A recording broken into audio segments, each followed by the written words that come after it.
now GSM with Dieter Spar. Good evening. I'm a self-employed software developer, and one of my so-called hobby projects in the recent time was experimenting with GSM. One of the results of those experiments was implementing a denial of service attack to the GSM network in a mobile phone. Why experiment with GSM?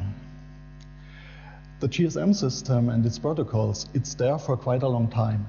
In Germany, the D1 and D2 net was available since 1992.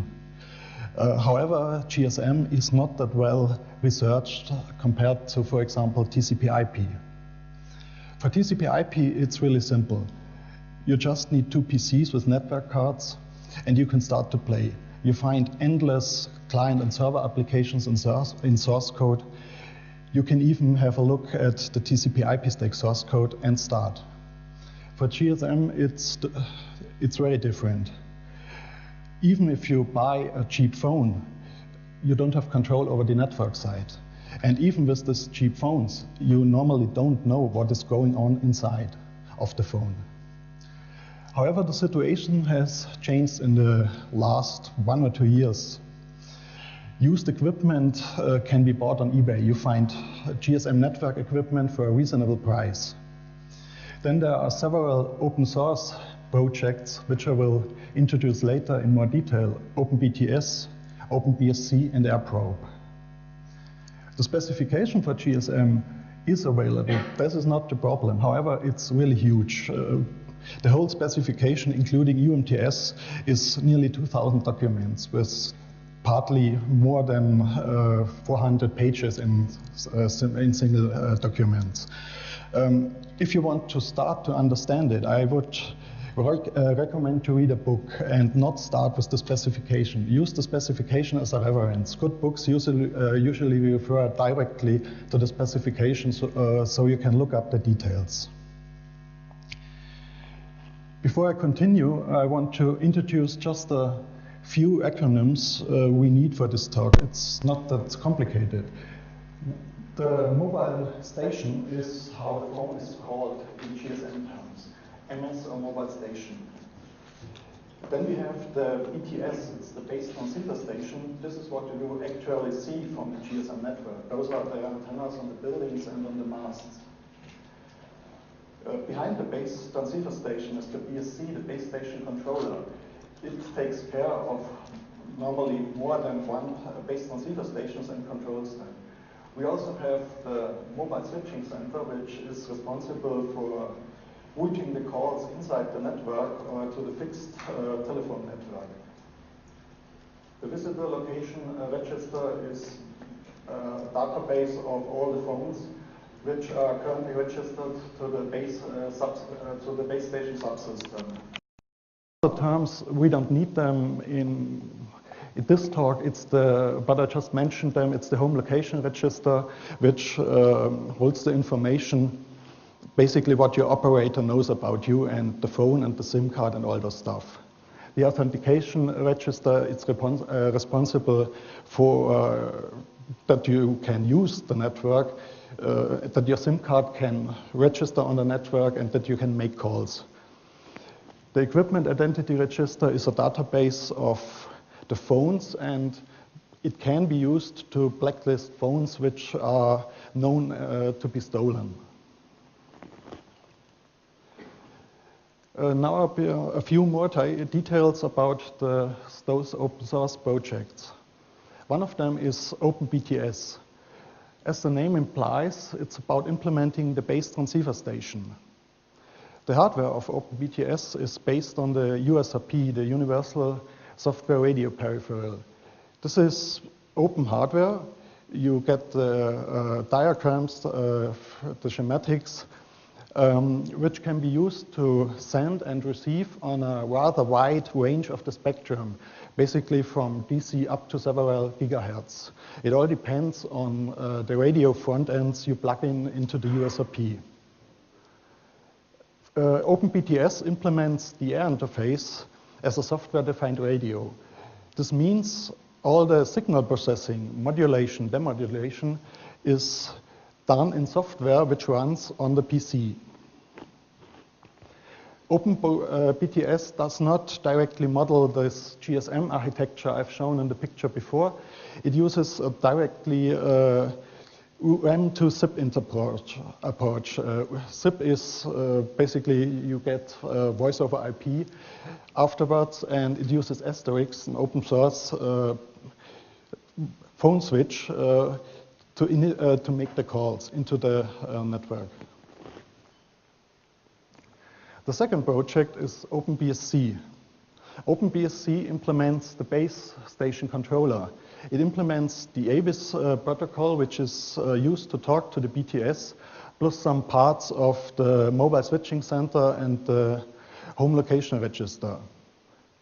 OpenBSC currently supports two base transceiver stations.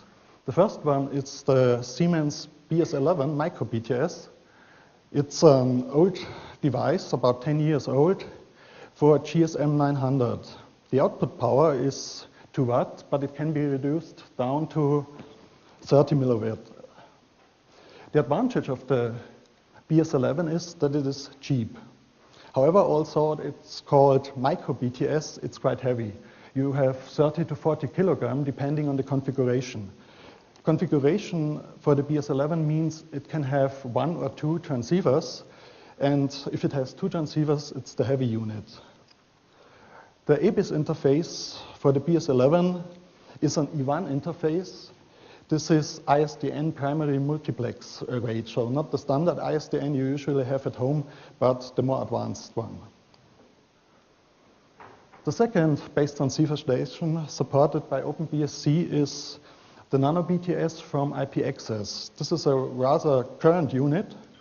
It's available in several configurations and for several GSM bands. The output power of, for example, the 1800 megahertz device is 200 milliwatt.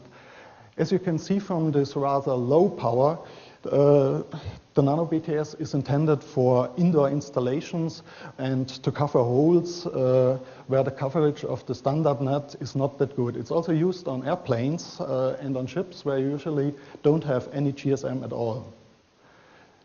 The Nano BTS is also available with GPRS and Edge, although this is not yet supported by OpenBSC. However, work is in progress, and you probably can expect GPRS support in OpenBSC soon. Another big advantage of the Nano BTS is that you can plug it into the normal network equipment. ABIS is implemented over IP, so no special interface card in a PC is necessary to talk to the Nano BTS. Just to get an impression, there's a picture of the Nano BTS on the left side and the BS11 on the right side. Those 3 little wings are the antenna of the Nano BTS. The black box on the right side is the antenna of BS11. And you see really the difference of the size. This BS11 is a full metal case, and that's why it is so heavy. And also inside, a lot of shielding, a lot of metal. You really get those 30 to 40 kilograms just from the metal. The last project I want to introduce is AirProbe.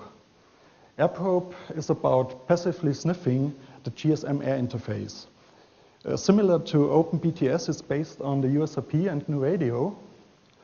One of the goals of AirProbe is to analyze the air traffic and directly feed the results into Wireshark, the open source protocol analyzer. Wireshark already knows quite a lot of GSM protocols. However, hardware is missing to use it, for example, to sniff the air traffic. AirProbe can also be used for the upcoming A51 GSM encryption cracking project. Carsten Nohl this morning gave a really great talk about this already, so I don't mention any details here.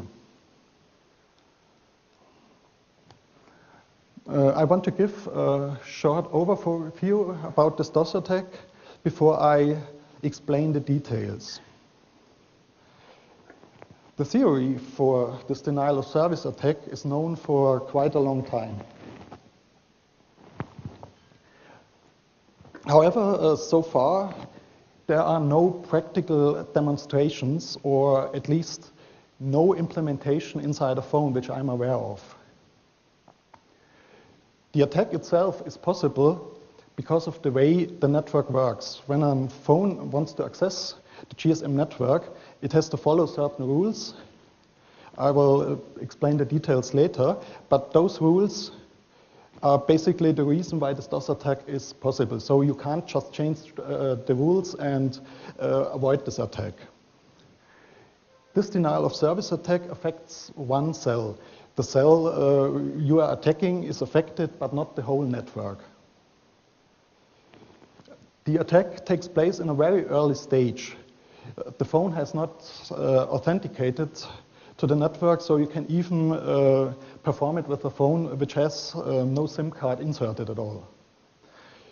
Another advantage of this attack is that the phone has not yet transferred any information about itself to the network. So it's an absolutely anonymous attack. And as I already mentioned, not much can be done against it. The only thing you can do is try to locate this attacking mobile and get hold of the person who is performing this attack. But this can be difficult, especially imagine a crowded place somewhere in the city and there are lots of people who are using a phone. Tracking or finding one person with an attacking phone is really hard. And it takes some time, so you still have a certain time range to perform this attack and can be sure that no one will detect you.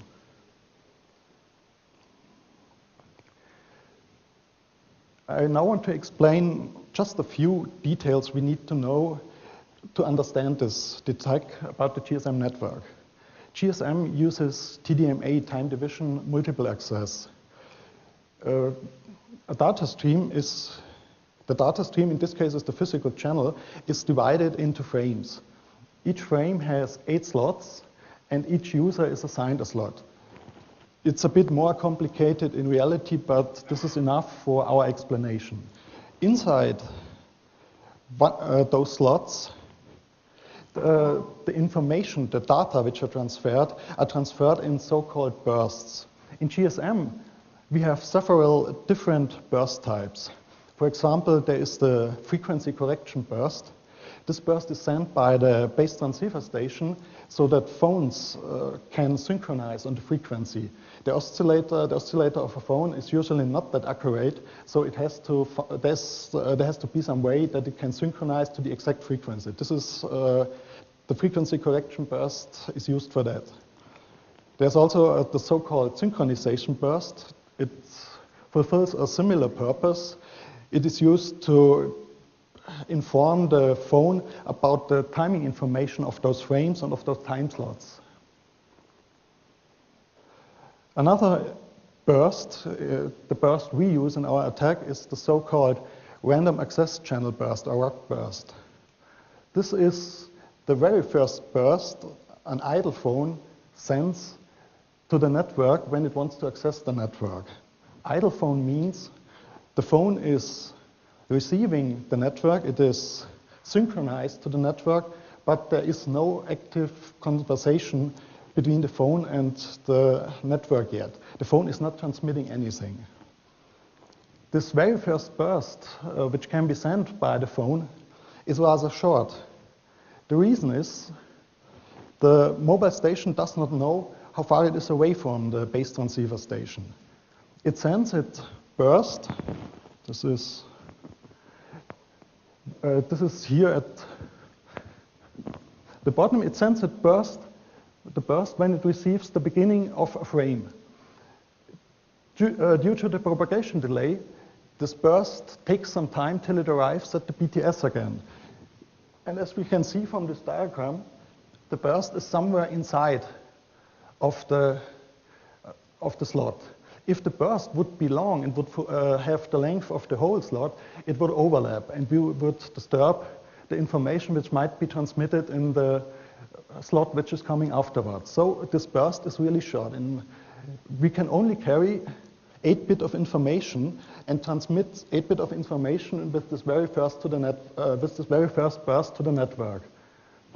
With 8-bit, you can't, of course, transmit information about who you are. You just say, I want to access the network for a certain reason. I want to make a call. I want to answer a call. I want to get a special channel, for example, for GPRS. But that's all. Nothing else is possible with this burst. What happens inside the network when this burst is received? This burst is called channel request. This is the channel request is sent with this WAC burst. The BTS receives it, and it asks the base station controller for a channel. The base station controller activates the channel, the activation is acknowledged, and then the base station controller forwards this assignment of a channel through the BTS to the mobile station.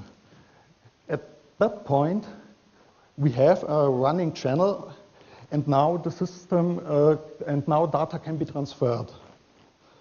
However, in our DoS attack, we simply ignore this immediate assignment. We just send the channel request.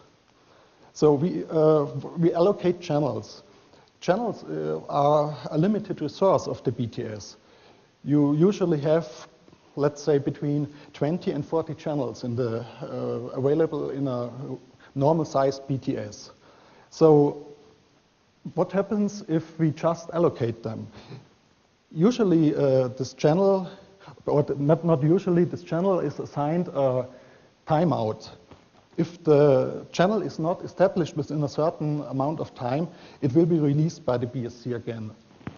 This timeout depends on the manufacturer of the network equipment. It's in the range of 1 second to 5 seconds normally. You can send, if you continuously send those channel requests, you can send around 100, it depends on the configuration, to 200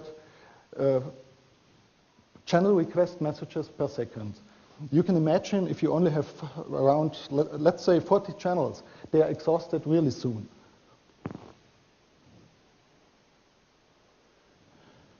The effects of this continuously sending RAC bursts. With continuously, I mean you send the RAC bursts in every possible slot. Two different configurations are possible. One is you can send about 200 bursts per second. The other configuration is you can send 100 bursts. But this is really sending a burst in every possible position. When you do this, you first of all jam the signal of other phones. If you are very close to your BTS and you send a strong signal, the other phones don't have a chance to come through. You have the strongest signal, you win. The second effect is, of course, resource allocation. Those channels are exhausted rather quickly. This denial of service attack does not have an influence on already existing connections. If you're already making a phone call, it will not be disturbed. It will also not be disrupted. However, if you want to make a new call, if you want to register to the network, you turn the phone on and the phone wants to register to the network. If you are handed over from a different cell to this network, or if you want to answer a call which is intended for you, it can be impossible or really difficult for the phone to get access. As a consequence of this attack, the phone might switch to another cell if there is a cell with a better signal, but usually in crowded cities, the network planning is in a way that there are not that much alternatives for such a decision.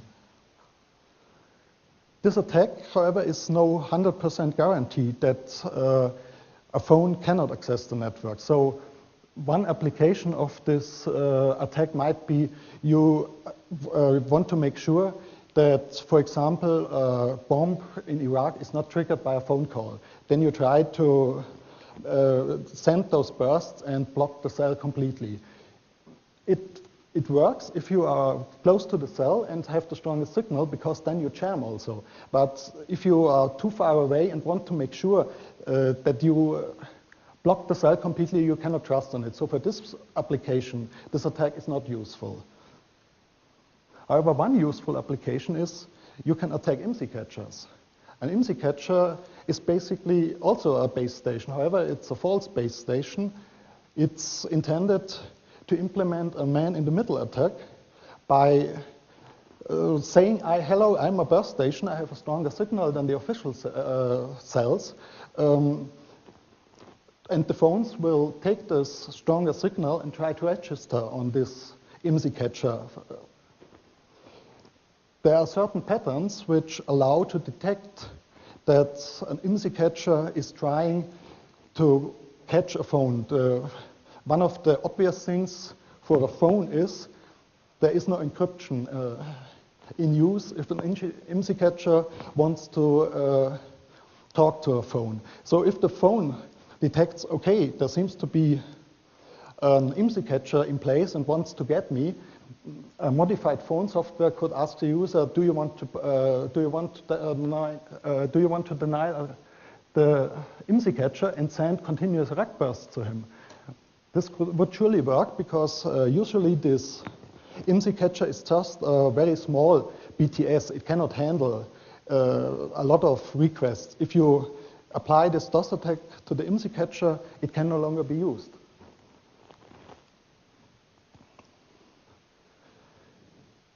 I implemented the attack in a phone called the TSM30. This is a Spanish phone.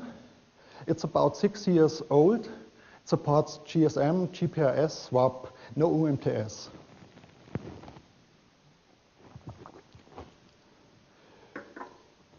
The phone is based on a GSM chipset from Texas Instruments. The chipset is called Calypso. It consists of 3 chips. One is the main processing core, which contains an ARM and a DSP processor. And then there are 2 supporting chips. One is for the digital baseband, the other is basically the RF transceiver. The firmware for this phone can be found. You just have to search for it, you will find it.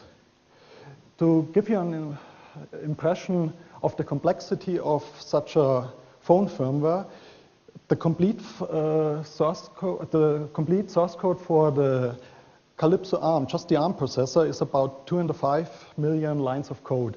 From this 2.5 million lines of code, the GSM protocol stack is about 400,000 lines of code, and layer 1 is 130,000 lines of code. Layer 1 means this is the interface between the GSM protocol stack to the actual radio hardware. Just for completeness, there's also a second microcontroller inside this phone with 350,000 lines of code, but it's not for GSM-related operations. It controls the camera which the phone has, the USB port, and the micro SD card slot. The attack code itself, it's just a few lines of code. The problem is to find the right place.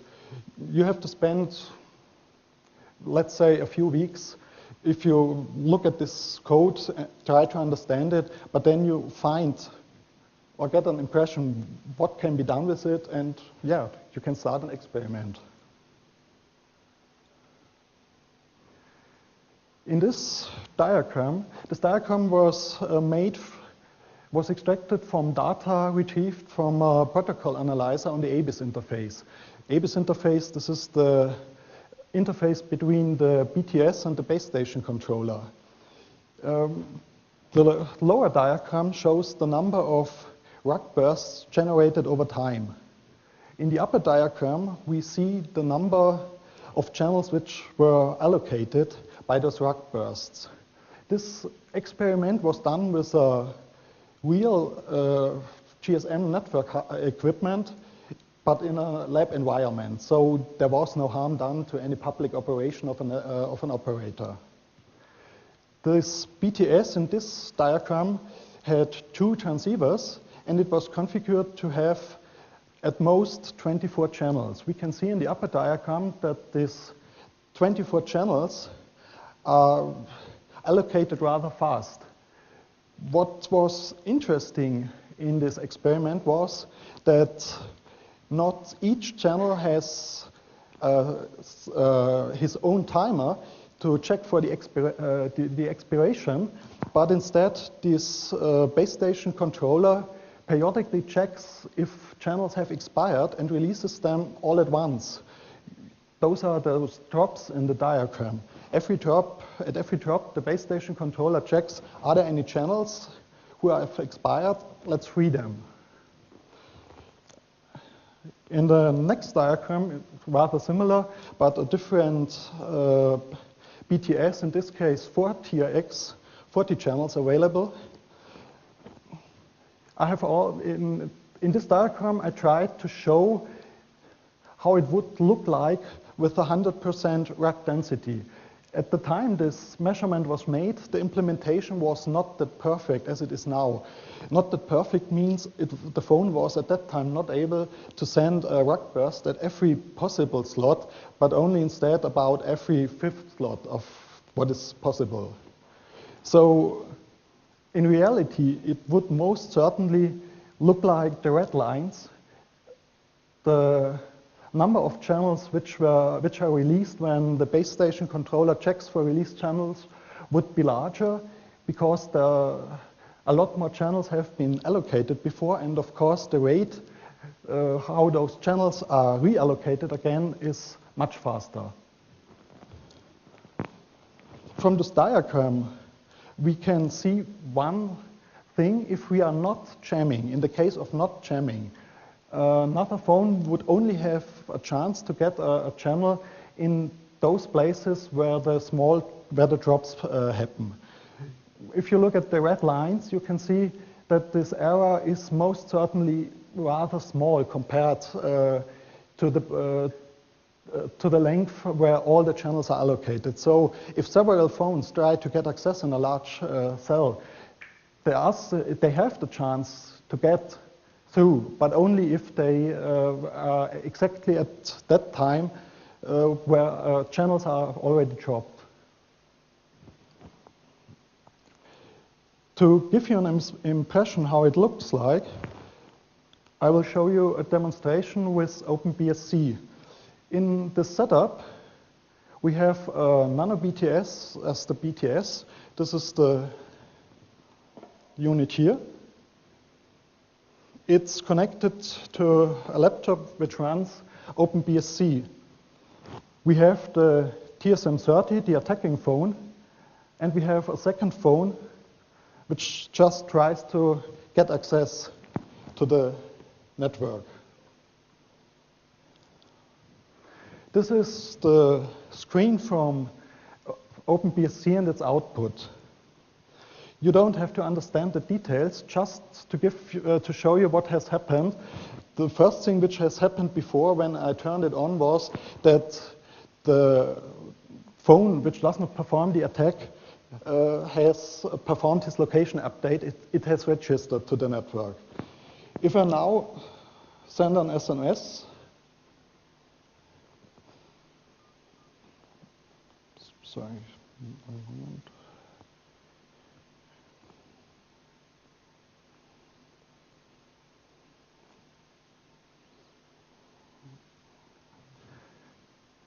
We see here the phone is connecting and it has sent an SMS. I get here the warning, the number is not in use. In fact, I dialed a number which is not known. There is, of course, no other phone which can answer. But here you see the text I've typed here, just hi, because it was easy to just press a certain key 4 times and you get hi from the word suggestion. So we can also show with this radio, you can hear actually how it sounds when the phone is sending. The sending phone interferes with the radio and you hear a certain noise. I will turn on the radio. Okay, the problem is our BTS is of course also sending. So if I go closer to it, you hear the noise is getting louder. I try to resend the SMS. You have heard it, signal? Okay, I repeat it. Go to the microphone here. Okay.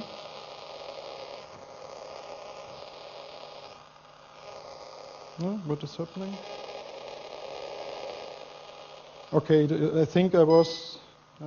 let's try it again just to be sure that we really hear this signal.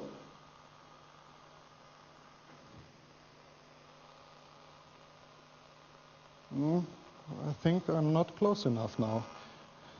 It worked before, but now? The last try, okay.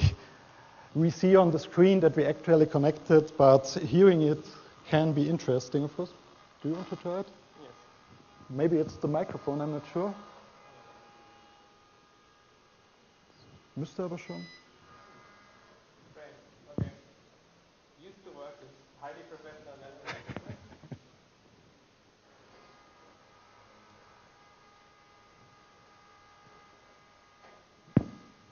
We saw them, we see that the SMS is received, however, we don't hear it anymore. Okay, let's start the attack and maybe try it. Okay, I will now start the attack. In this case, the modification is done by dialing a special number. If the special number is dialed, the phone will start to continuously send rock bursts for 60 seconds and then stop again. I will start here.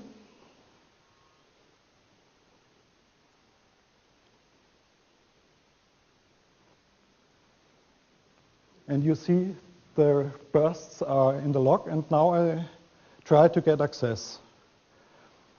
The colored lines are here are the release messages from OpenBSC when it releases the allocated channels. Those lines just mean we have released something. Usually, we have to see message sending failed again. If we would get access, we would see yellow, green, white lines similar to before.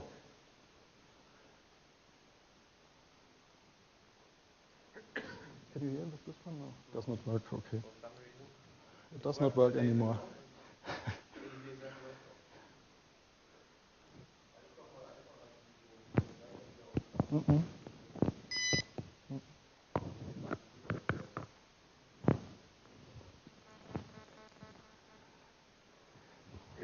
Of course, the power of the phones are adjusted to send in with a rather low level. Just in case, I have not mentioned it, we have an official test license to do this experiment. Thanks to the organizers of DeepSec, they managed to get a test license. So what we are doing here for this experiment is perfectly legal in this case.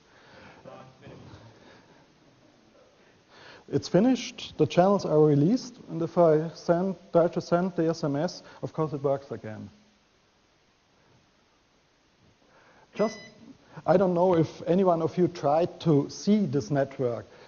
If the phone behaves well, you should not be able to see it, simply because our setup is in a way, the cell is in a so-called status barred. This is a flag which the cell transmits to the phones, and it tells them, you cannot use them. I'm a cell which is for testing purpose or other purpose, but not for normal operation. However, the old Nokia has a network monitor which allows to use just test cells and not regular ones. So Nokia phone is switched to reverse.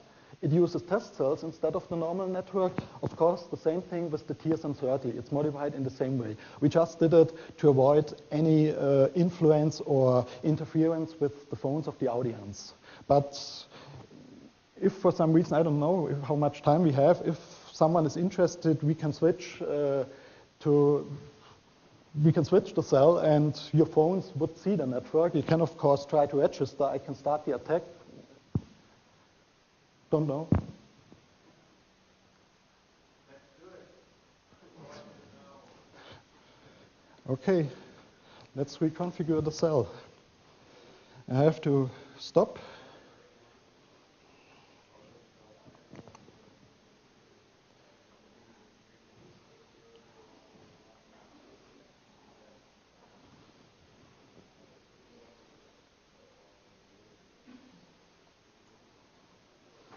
So OpenBSC starting up again. Those messages are now the configuration messages when OpenBSC configures the BTS.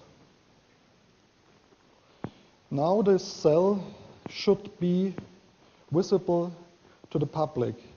So if you do a manual network search with your phone, you should see ASA 00101 or testnet. Is someone already registered? Okay. Testnet or 00101. It depends on the software on the phone, what name it displays for this special network.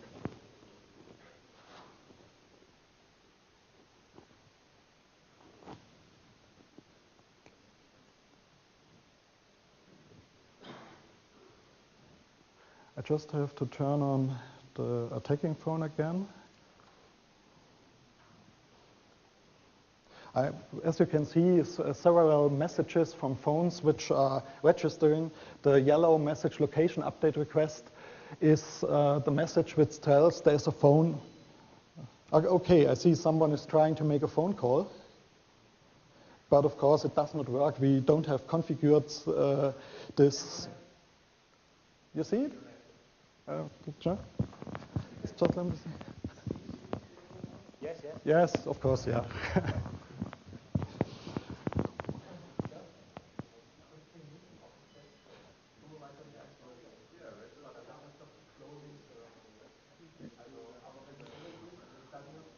Okay, I see those error messages are actually happening if someone tries to make a phone call. The OpenBSC software will try to take this phone call, but there's actually no partner to connect to. So after a certain time, the channel will be reallocated, and those are those error messages.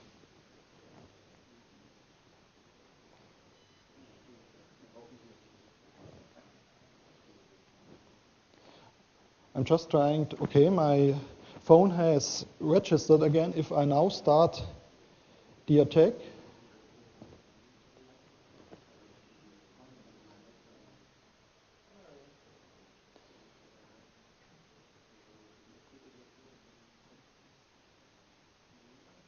it's now a different type of attack. I send different reasons why I want to access the network. One is I want to do a location update, so I want to register too, and the other is I want to get a channel for sending an SMS.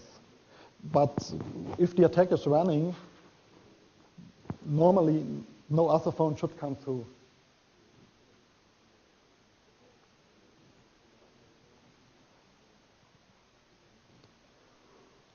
Okay, I think it will take 30 or 40 seconds, then the attack is over again.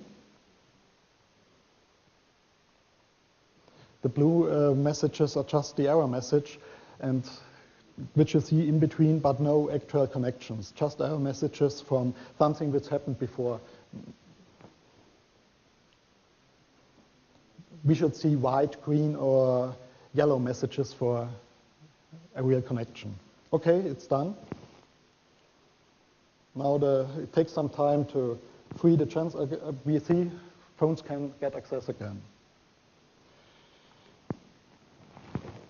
Okay, here are some links to the projects I mentioned before, to the places where you get the specification. And a special thank to Harald Welte and David Burgess. Those are the people behind OpenBSC and OpenBTS. They also gave this great GSM workshop here at DeepSec.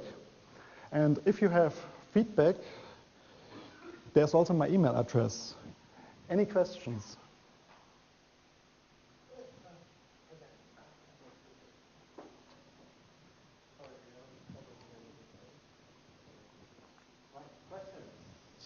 Up front.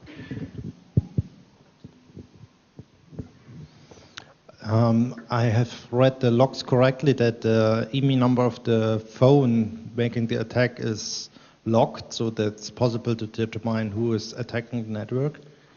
Yes, in our case, when a phone does a location update request, we can request certain information from the phone. We can ask the phone for the IMSI, for the EMAI, and this is what OpenBSC does in this case. So if I have such a modified phone and like to have a quiet network during a speech, it would be an illegal attack to use this phone to cut out our other phones in the network. You can block them that they get access, but you cannot disrupt the existing talk. It's Okay, only during the speech, so that no telephone in the Okay, room can calls in. Okay, but in this case, I would need more than one phone. We have, I think we have 3 providers, network providers here in Austria. Okay. I would need at least 3 phones to attack 3 different cells from the 3 different providers. And additionally, I'm not sure how the situation here is, but it could be that the phone in front of here is registered to a cell which is on the right side, and the phone back there is registered to a cell on the left side. So we might have more than one cell from one provider which is used to register the phone. But, in my case, it would be enough if it switched off all the students during the lecture. That would be fine. Yeah, You can do it, but I think it's really a legal problem, a serious legal problem, because you also block, of course, emergency calls. I just wanted to make a short comment about the IMEIs that you've been seeing. You do not see the IMEI of the attacker, right? Just to want to make that clear. Because the IMEI can only be inquired after the channel has been established, but because we never fully established the channel, you never know the identity of the attacking phone. In fact, this phone, the attacking phone, has not sent anything. It did not even have sent the location update.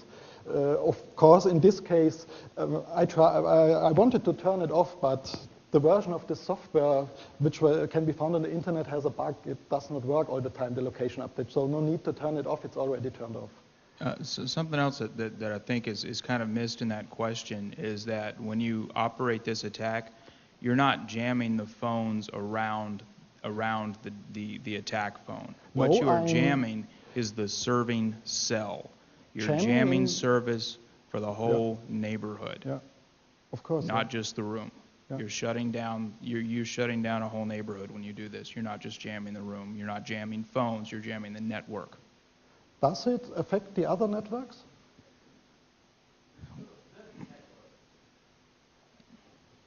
Okay, I'm jamming the network. Yeah. Yeah. I mean, and you, it's clear from your talk, but I think the way the question, Okay, the question kind of misses that point.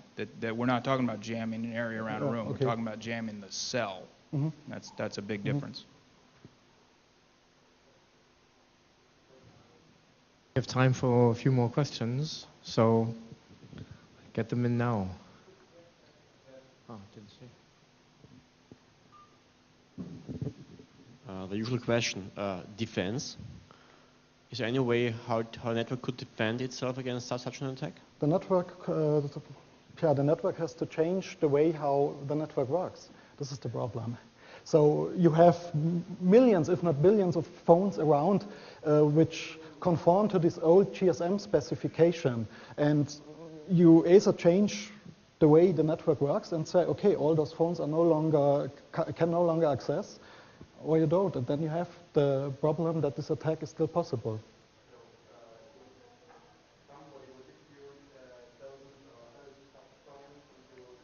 And of course. Let them run around in the town, you can... Yes, of course, it's simply scalable. Serious damage. It's simply scalable. And of course, the power consumption is not that high. In fact, it's even lower than doing a normal speech call. So if the battery is full, you can really do this attack a long time. And you just put it in your pocket and go around. No big equipment which might be necessary to go around and which makes it clear that someone is going on. Any more questions? Next question, all right. How hard is it to pinpoint the attacking phone using radio equipment? One problem with detecting is that you send bursts, small bursts. Regular bursts, but small bursts. So standard equipment, for standard equipment triangulate your position, it might be hard. But I think David is the expert for this question. If you want to answer it. Wait. Just a second. Everyone needs to hear. With the typical type of radio location equipment used by civilian authorities, it would be extremely difficult to locate this phone. The amount of power that's being used to do this is very small, and the duty cycle is very low. These are short bursts, and the duty cycle on the channel is really low, so the total amount of power is really, really small. I mean, there's equipment, but your local civilian people aren't going to have it.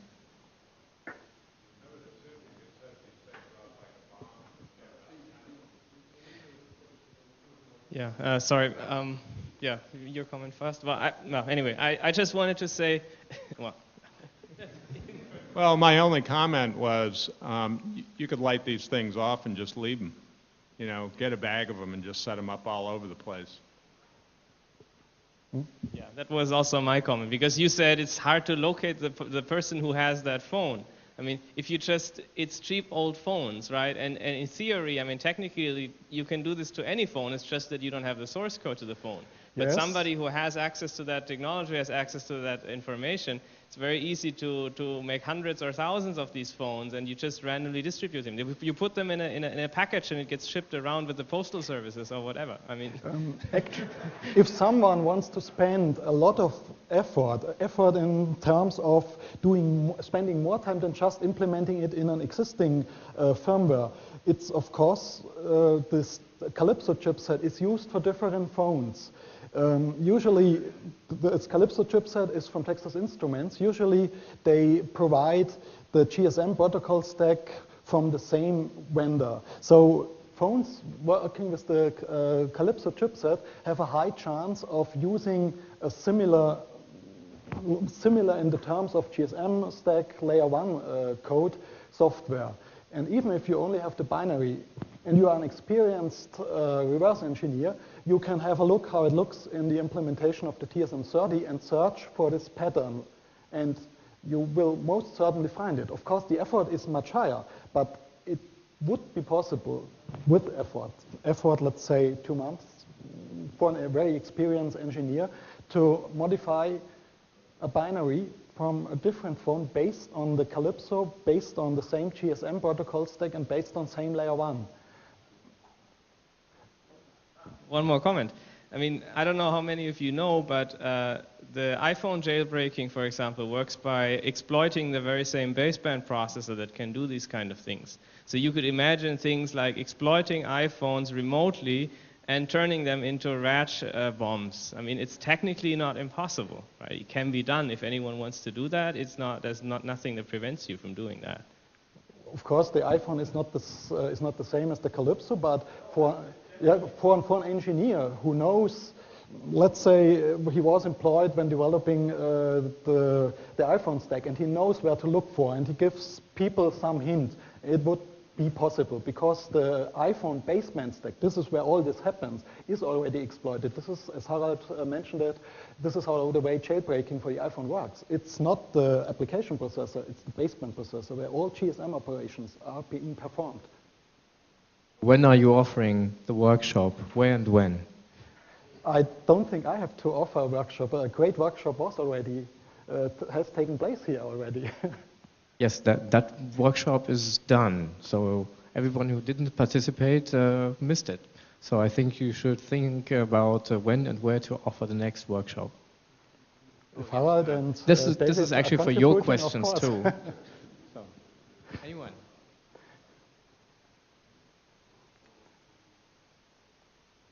How much is a phone like this? How much? The price of, if you get a used one on eBay, you have to look at eBay Spain. It's difficult because of the 6 years when this phone was distributed, but usually, let's say, €10 and €5 shipping to Germany, something like that. I even bought 2 brand new ones from, they were lying around somewhere and no one was interested in them anymore, €35 for 2 of them, brand new. Of course, for someone who really wants to do bad things, I'm rather sure that hundreds or more of those phones are probably not available. Maybe someone has them, but I have never seen them or offered anywhere. So it's something to play with. This attack is basically, it was a result of experimenting. You can also do other fancy things. As I mentioned, why not modify the firmware to detect IMSI catches and then display a warning? Or do some other things and try it out. This is researching in the GSM field. You can use this phone for this purpose. And it's one of the only sources for the GSM phone side in the moment. Any more questions? Who's the guy who bought all those phones? And will he bring them into the workshop? Those are not GSM 30. Very different ones.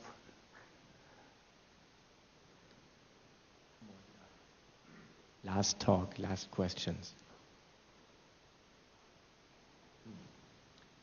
Well, if nobody can think of a good question right now, but would try to get an answer for later. You will be at the Meta Lab tonight? Yes.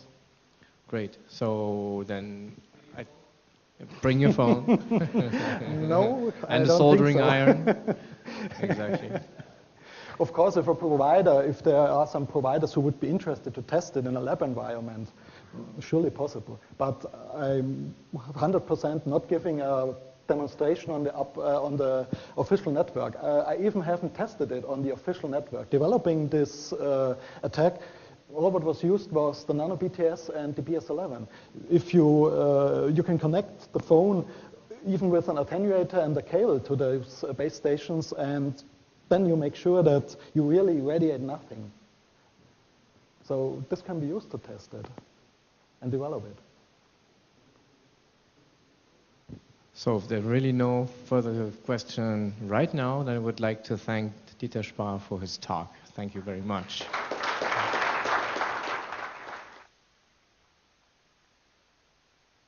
Right, after this, of a short break, we will have the closing